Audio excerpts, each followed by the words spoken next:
Greetings, ladies and gentlemen, and welcome to another edition of not just the Locked On Padres podcast, but also the Locked On San Francisco podcast. I'm one of your hosts with occasionally, but certainly not always, the most Javier Reyes. Find me on Twitter at Javapeno, Javiiipeno, and I'm being joined by, for the first time, all offseason, in way too long to be honestly, probably since before a long like 2 months before the regular season was done, is the pride of San Francisco, the lands of the golden bridges that are sometimes gated. Mr. Ben Kaspick, how are you doing, sir? I'm doing well. I really can't believe that we went this long without talking. And I mean, the Padres have been through a ton. The Giants have certainly been through a ton. And so this is long overdue.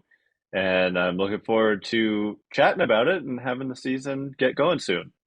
Absolutely, ladies and gentlemen. Today we're going to be talking about the two respective off seasons that the Padres and Giants had, because I think the dichotomy between the two is actually pretty fascinating, because one was not expected to do nearly as much, and the other looked like they were going to be, well, kind of like what the Mets did. And it didn't totally turn out that way, but I think it's really interesting what the Giants did. We're going to be talking about all of that on today's episode, guys. But first, let me just tell you, today's episode is brought to you by FanDuel Sportsbook, the official sportsbook partner of Locked On. Make every moment more. Visit fanduel.com/lockedon today to get started. And Ben, we got to get started with this chat. As I alluded to, the Padres, and this could just be me and my own naivete, right? I did not expect the Padres to be the team that was talked about, with the exception of the New York Mets, probably the New York Yankees because of Aaron Judge and Carlos Rodon, to be the team that everyone was talking about. This is a team that heading into 2021 was a little bit of a sleeper, right? They had an underwhelming 2021, to say the least. And then they go into 2022, they shock the world, they make the playoffs, they beat two 100-win teams. And my thing was, all right, let's get all those tertiary pieces. My God. And I was like, oh, maybe like a Michael Conforto, who we're going to be talking about in a little bit, maybe those type of players. And then they go out, and not only do they extend Robert Suarez, which was a shocking moment within and of itself. They extend Yu Darvish. They do all these things. They go out and sign Xander Bogaerts to an enormous deal. And even before that happened, they were rumored to be in on Aaron Judge too. And they even offered Trey Turner a whole bunch of money. And that's just like, it shows you that really, I mean, we've been doing this podcast and crossover for years now. I've been talking to you forever, just waiting. Like, when are they going to like calm down? When are they just going to be like, all right, maybe I won't do a trade this offseason? I'm still waiting for another trade from AJ Preller. But then on the Giants side of things, they were rumored to be all the way in on Aaron Judge. We could talk about Arson Judge, that whole kerfuffle, right? All of he's in San Francisco. He's got the Instagram story, and then the Carlos Correa ordeal. And I think personally, the first thing I want to ask you is, was the Giants this offseason that disappointing? Or do you think it was overblown just a tad bit? Because they did end up with at least some players. And I think they can say that, well, a lot of other teams can't say the same. They didn't do anything this offseason. So what do you think? I mean, it really is a combination of both, I think. It's like profoundly disappointing, especially like it's one thing to pursue a guy like Judge and then he goes back to the Yankees, which always seemed like the most likely outcome, even though the Giants really were interested and it felt like they had a real shot given that he grew up a Giants fan like an hour and a half away from San Francisco. It's one thing to miss out on a guy like that who just goes back to the Yankees, but the whole Correa thing, I mean, Mm, and mm. thinking you have him. I mean, you relate a little with the Max Scherzer kind of Ken Rosenthal premature Scherzer to the Padres ordeal. So, but I mean, for Correa, we thought we had him for a week. A whole week went by Yeah. between the reported deal, $350 million over 13 years. I'm already kind of forgetting exactly the terms. It was 350 over 12 or 13 years, and then to have it fall apart the day he was scheduled to have his press conference. So we're sitting there waiting like a few hours away, or maybe even less than that, to have him introduced at the stadium. And that's when we hear just this kind of cryptic message: the press conference is postponed with no explanation. And then later that night, he's on the Mets. I mean, and then that didn't last either. So that whole situation was insane. But like you said, if you just kind of take out the emotion of all of that and look at objectively what did they do, they brought in, including bringing back Jock Peterson, 7 kind of quality players, none of Mhm. whom are on the level of a Correa or a Judge. I mean, you've got guys with upside, like you mentioned, Michael Conforto. So overall, I think it was a solid offseason, but the just the turmoil and really it felt like the time was now for the Giants to do more of what the Mhm. Padres have been doing for several years now, which is kind of overextend themselves and go out and get that impact star level player. And they really, really tried, but Mhm. ultimately, it feels like, getting your toy taken away from you on Christmas. It Mhm. just it stinks, but when all is said and done, I think they should be all right, but it doesn't make it any less difficult. Yeah. And you allude to the Ken Rosenthal thing, which is true, but I only had to suffer with that, to be honest, for 24 hours. And I will talk to the day I die. I still remember no pass and tweet after it for like 2 hours, and I was getting nervous. I was like, something's wrong here. This is weird. Like, why hasn't pass and tweeted out? But with the Giants, I mean, if I'm not mistaken, Correa was literally like about to give his introductory press conference. Like, it was this whole drama filled offseason. And I agree, they did add some quality players. They added my boy Sean Mania, you know what I mean? Who was the Mm-hmm. last time I saw him, he was certainly not my boy. But they at least added players. And I think there's a lot of teams this offseason that did not at all. And I think that they should be absolutely blamed for that. And I don't think this is I call it the Danny Ainge effect, where teams leak to reporters or it gets out. They really tried, though. They really tried for this guy. And then for some reason that goes out for 6 years and people don't catch on to the fact that they're just saying that. The Giants literally gave Correa all that money. Like, that happened. So Mm-hmm. you have to also expect that they also try to get Aaron Judge. So it wasn't a lack for trying. And I think that that's kind of like one benefit, if you're looking at it from the Giants perspective, is, well, they did try. And this is a team that has a bunch of money that they're ready to spend. It was being talked about for a whole year, and their farm system isn't quite as like loaded as I think maybe people thought it was going to be at one point. So at least they did something. And again, like, we just had the Brewers last week, nickel and dime, like the best pitcher in the National League, probably over 800K. So if from that perspective, Giants fans, from someone sitting far away, I know it's easy for me to say now that Xander Bogaerts is on my team. I would at least look at it from that perspective, that they clearly tried. And hey, who knows? Maybe they're just saying, hey, let's look to next year. There's some good free agents next year. There's always some good players. So I don't know. I just felt like at least they did something. And I think that Michael Conforto is going to finish top 6 in MVP voting. That's my prediction. Ooh, that would be, they would take that, but a lot of Giants fans have grown weary of the opt-outs that they've given to a lot of players, like Carlos Mm-hmm. Rodon. As great Yeah. as he really was as good as they possibly could have hoped last year. But the way that the contract was, they expected him to be good, and if he was good, he was going to opt out, and if he was going to opt out, they probably weren't going to bring him back. And so, I think Giants fans have also grown a little bit tired of that when you compare it to Xander Bogaerts and Manny Machado, although he has his own opt out coming up, which is something I want to talk about later. Yeah. But that was like what, 5 years into the deal, there's an opt out. So Conforto has an opt out after year one. Mitch Haniger has an opt out after 2 years. Sean Manaea has an opt out after 1 year. Ross Stripling has an opt out after 1 year. And so I think people are tired of like kind of cycling through players.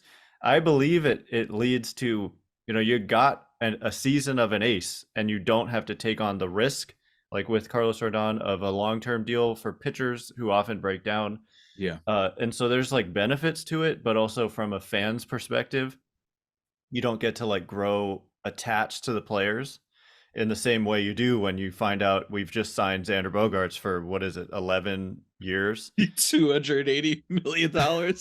Right. And you're just like, all right, well, if I'm a fan, I could buy that jersey and I can wear it for 11 years and, we're good. Whereas Yeah. Rodon, it's like, I don't want to spend my money on a jersey for a guy who's going to be here 1 year and then leave. And so the Giants, they needed someone to like anchor, be the like face of their team. And they tried. I mean, they offered Judge reportedly the exact same deal that he ended up taking from the Yankees, 9 years, 360.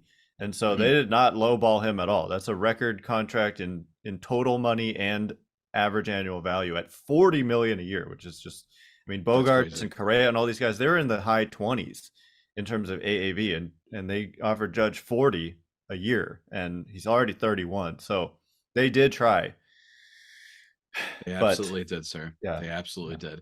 But yeah. before we continue talking about maybe my team's offseason, because I know you have some questions prepared regarding Mr. Xander himself, and I will be happy to answer them. But while it is spring training and whatnot, and we're in the middle of the spring training, we're also in the middle of the NBA season. I don't know if you knew that, Ben. Stuff is happening. People are complaining about players moving. Speaking of players that are going to be gone after a year, people are complaining about that with basketball and whatnot. But I promise you, over at FanDuel, they can make basketball very exciting, very fun, because they help you out with all sorts of wagers, all sorts of bets, whatever you want. They've got you there. America's #1 sports book, and new customers get a no sweat first bet up to $1,000.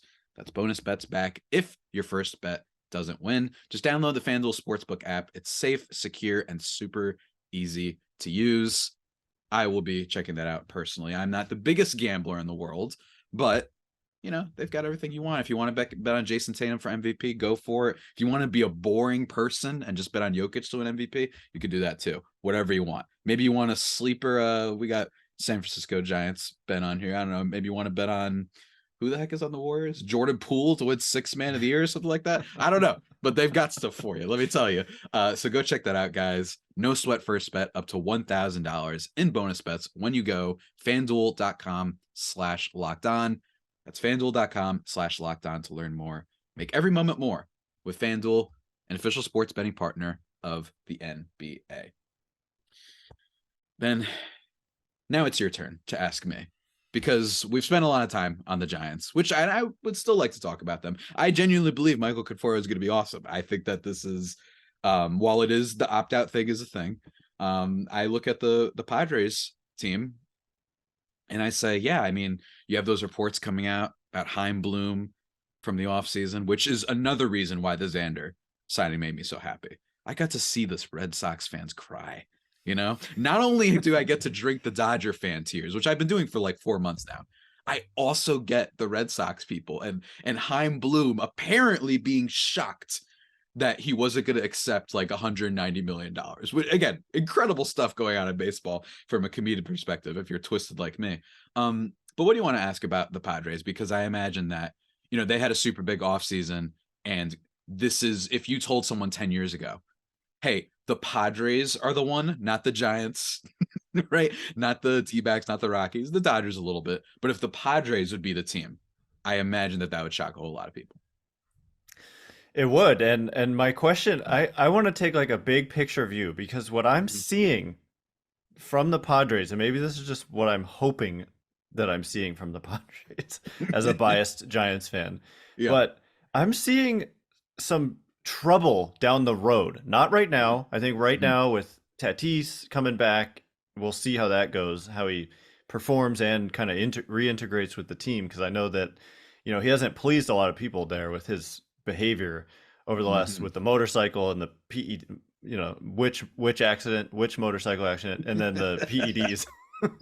That's uh, still amazing that he said that. which Just a one? wild boy. I cannot believe he let that slip out. Which one? He was trying to be funny about it too. It was like, oh It's my like, God, oh dude. my god.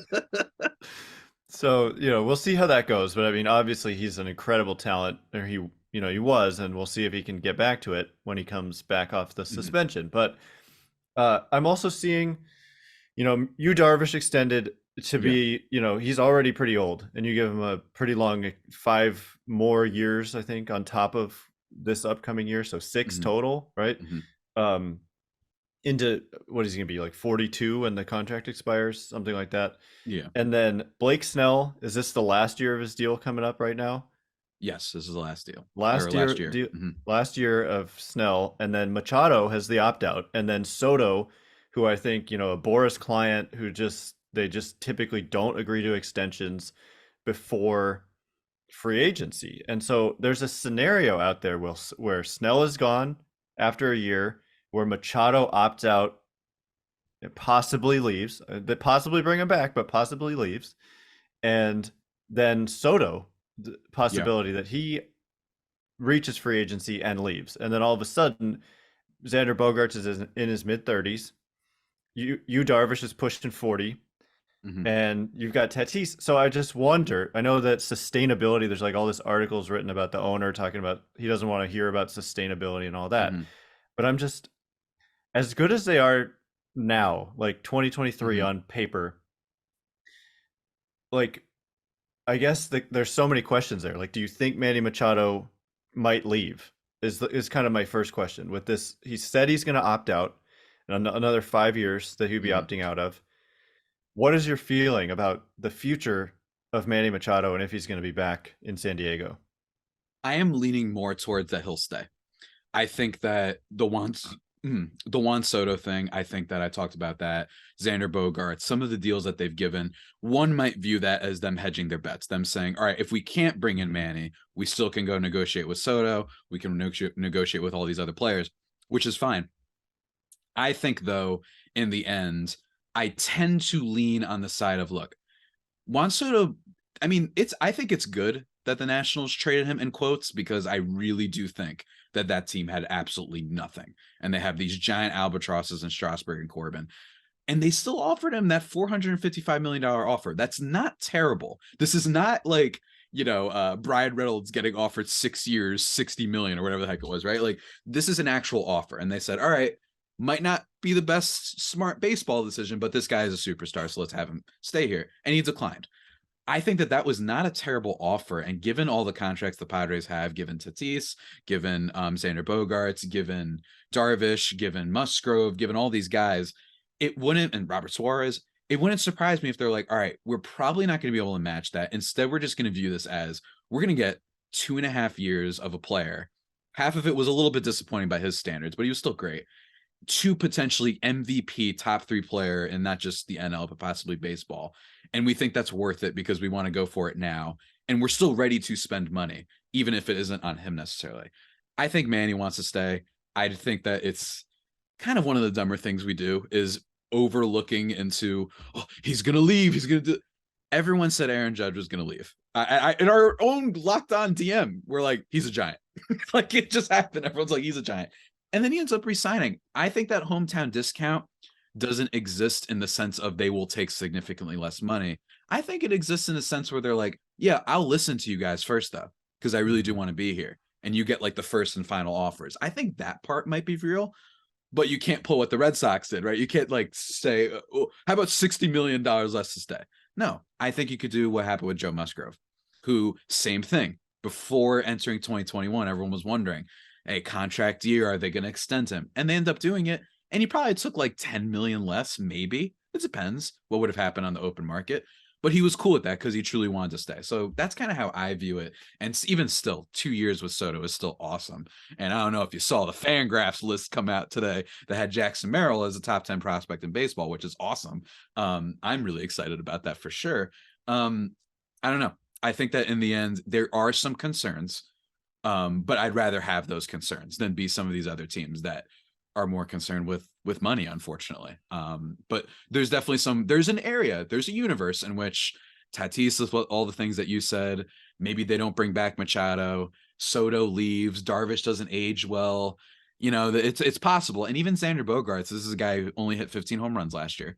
Um, it's his highest ground ball rate since 2016. So there are at least some potential fears there.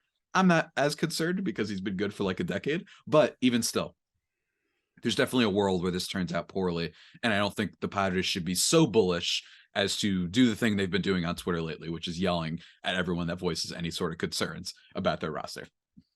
Have they been doing that? I haven't noticed They did that. that with Tatis. Someone wrote such a thoughtful, well, like done researched article on Fernando Tatis Jr. for this year, not years ahead. They were just like, expect, we looked at it, WRC plus. Let's look at all the people that had the same injury. It went down by like 10 points, which isn't even that bad, by the way. No, because he You know what starts I from mean? such a high level. Yeah, Yeah. it's like it's a 150 to 130. It's like that still sounds pretty good, man. So the Padres Twitter gets a little bit defensive sometimes on things, I think. And speaking of, that's actually funny because my next question was about defense. That's another thing. I'm like giving you the tough questions because obviously I think the Padres are maybe even better than the Dodgers at this point for 2023. And some of the projections agree with that. In fact, you mentioned Fangraphs, they have using an average of Steamer projections and Zips projections, they have the Padres as like 4 or 5 games ahead of the Dodgers in the division right now, which would be if the Giants aren't going to win it, I'd rather the Padres than the Dodgers, so I'd be cool with that. But of course, the Giants number one by far for me. But defense, that's part of where I have some questions and like concerns about what they're doing, like because they're moving people around. You've got Tatis was the shortstop, but then the injuries with the shoulder, right? Yes. So they don't want to make in so many throws and competitive hard throws, and so they're moving him to the outfield. And also, the part of the reason of moving him to the outfield to me initially was like, you've got a really good defender in Ha-Seong Kim at shortstop. But then they go out and they get Xander Bogaerts, who's a shortstop and probably a lesser defensive shortstop than Kim, who's, I think, one of the best shortstops defensively in the game. So you're moving Bogaerts to short, and then it's like you've got Cronenworth, who's a good second baseman defensively, and you're moving him to first base, and Ha-Seong Kim to second. And so there's just so many guys who are moving to me to like less than ideal defensive positions. I think Cronenworth could probably be fine, if not good defensively at first, but I think he has more value because his bat is not like true impact bat. I think he's a good offensive second baseman, but the bar at first base is higher. Like, that's why your big boppers often play first. I know from Hosmer, it's a huge upgrade in a lot of ways. And I know we could go talk on and on about that, but like, I think you're decreasing the value of Cronenworth by moving him to first. You're decreasing the value of Kim somewhat by taking away the fact that he's an elite defensive first baseman. And then maybe it gets, I don't know. And then Tatis in the outfield, do we really know if he's even going to do well there? Like, just because you're a good athlete does not always mean you're going to be a good outfielder. And, he's kind of a wild man just in the way he plays, and maybe he's a little over aggressive or something. I don't know. And so I just wonder, what do you think about all these kind of moves they're making defensively to accommodate pieces that, while great players, like they're just moving to kind of weird spots sometimes? It's a great point. In fact, I actually was thinking of doing a whole episode on this because everyone on the Padres, with the exception of Manny Machado, basically is seemingly going to be and Trent Grisham probably going to be playing a different position. They just said that Juan Soto is going to be in left field. I don't know if that maybe will be a boost for him, considering he was literally one of the worst defenders in the game last year. I'm not as concerned with that. I think that was weird. I don't know how you go from like 90th percentile outs above average to 1.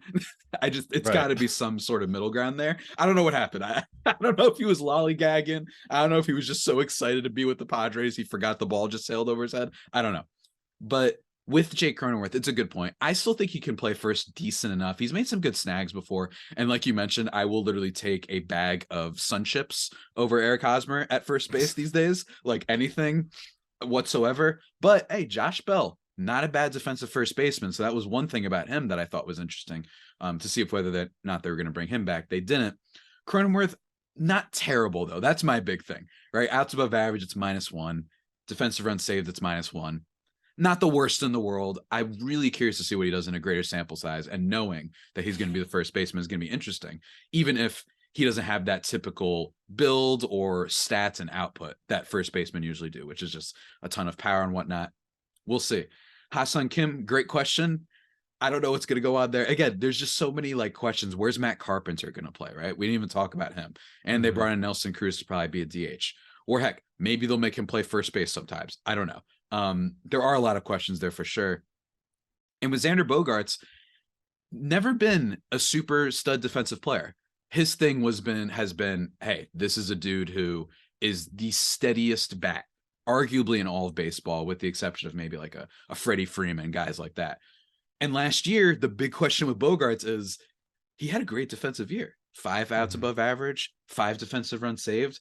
But he'd never done that before. He's had -10 before. He's had -16, right? Like he's had some really bad defensive numbers just from the tertiary kind of look at it.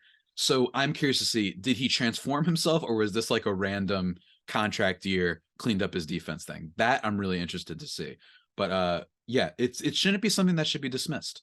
The idea that just the fundamental thing of change and so many guys changing around their position, with the exception of Manny and Grisham, that should be taken into account.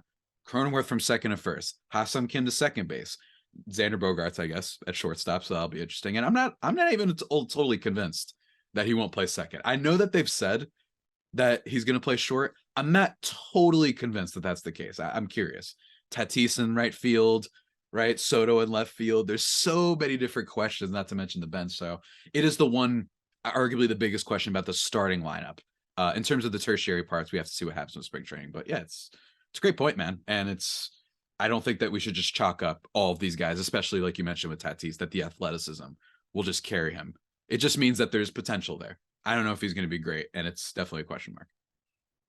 Yeah, and I mentioned it coming off a year when the Giants were just so bad defensively.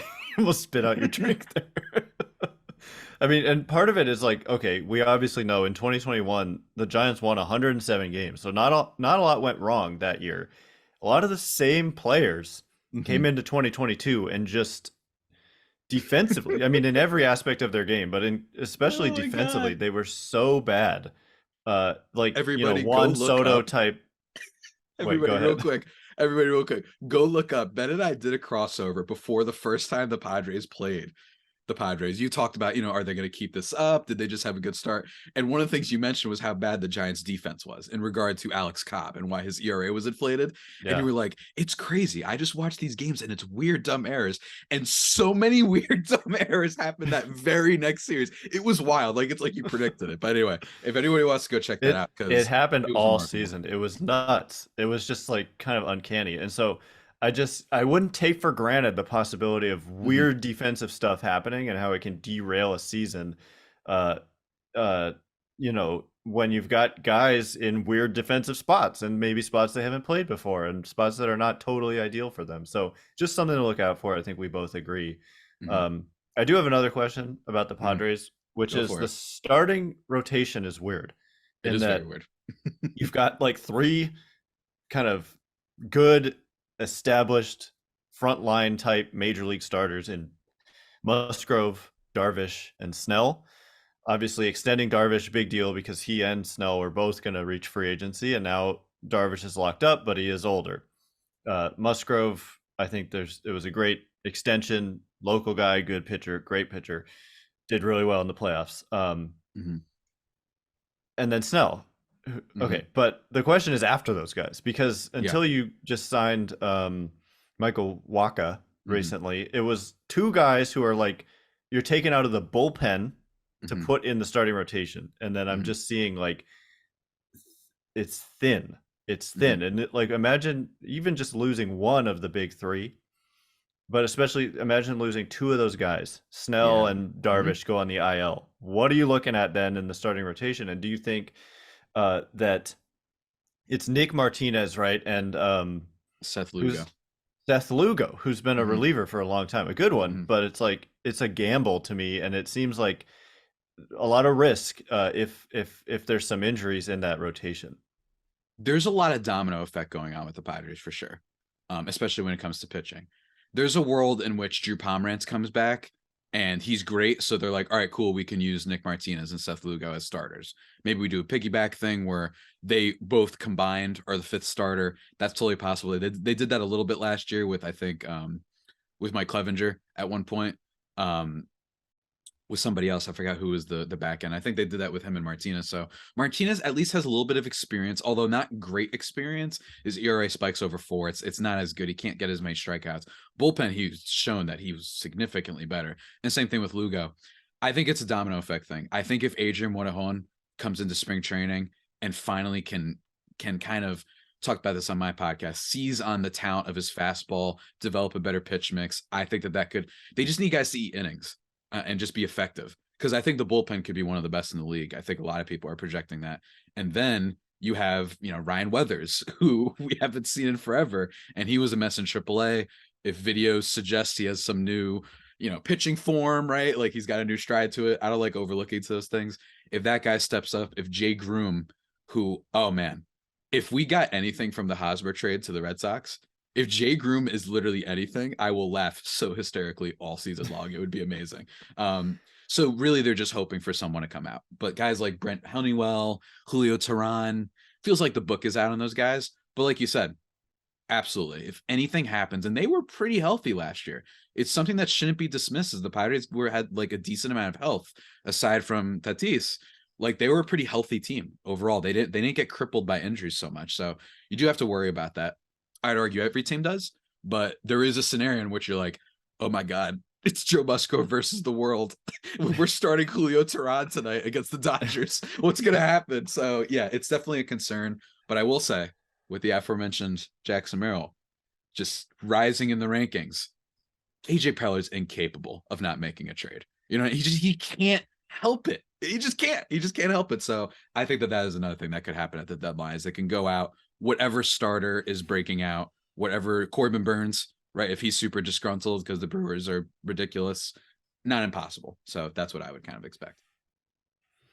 Yeah, you can't rule them out at any trade deadline or in any offseason, apparently, to make that big move. And what's so interesting, just to kind of finally like compare these two teams, I think that what's so interesting is that the Giants are kind of the opposite in that they don't have that like top tier talent per se. You've got obviously Logan Webb is really good, and so you got some good players there. But the Giants starting rotation, just by comparison, is so deep that they've got like Anthony DeSclafani, who had a 3.17 ERA in 2021. Last year had an ankle injury, only made 5 starts, but he projects into the bullpen along with Jacob Junis, who made a lot of starts for them last year and it was actually pretty good in that starting role. Kind of tailed off at the end of the season, but those are two guys who project into the bullpen because they've got Webb and Cobb and Wood and Manaea and Stripling, and then they've also got a kind of stud prospect, also considered by some to be like a top 10 prospect in the game, who's kind of on the doorstep of the majors. So the Giants' strategy, and it's not just in the rotation, but also their position players, and I would even say in their bullpen, they just got a lot of depth. And so it's a very interesting comparison between these two teams. It's kind of like, will the depth win out over the course of 162, or will it be that high-end talent? And I think it's going to come down to for the Padres to health. If you lose like 3-4 key top guys, then I think the Padres are in some trouble, whereas the Giants would be able to withstand that. So look, I think the Padres are the favorites over the Giants in the division, but some projections have them a little closer than you might think. The Zips projections had the Giants at 88 wins and the Padres at 91. And so it's not far apart. And I can't wait to get the games going and see how it plays out. I can't wait. I'm so freaking excited for this year. Not to mention we got World Baseball Classic stuff too, as a little appetizer. But everybody, that about does it for today's edition of the Locked On Padres podcast and the Locked On Giants podcast. In case of the Padres, might be the only pod better than the Padres themselves. Ben, give the people a plug. Tell them what you got going on before we close this thing out. Well, it's just the daily Locked On Giants podcast, just like Javi's, Monday through Friday, wherever you get your podcasts, including on YouTube. And then you can check me out on Twitter at Ben Kaspick, Kaspick. And what about you? And me at Javapeno, Javiiipeno. I do a lot of dumb tweets on there that aren't always baseball. So you can check out at LO_Padres and Locked On Padres on YouTube. It's been a blast as always, sir. And all of you folks out there, stay safe and, of course, stay faithful. See you next time.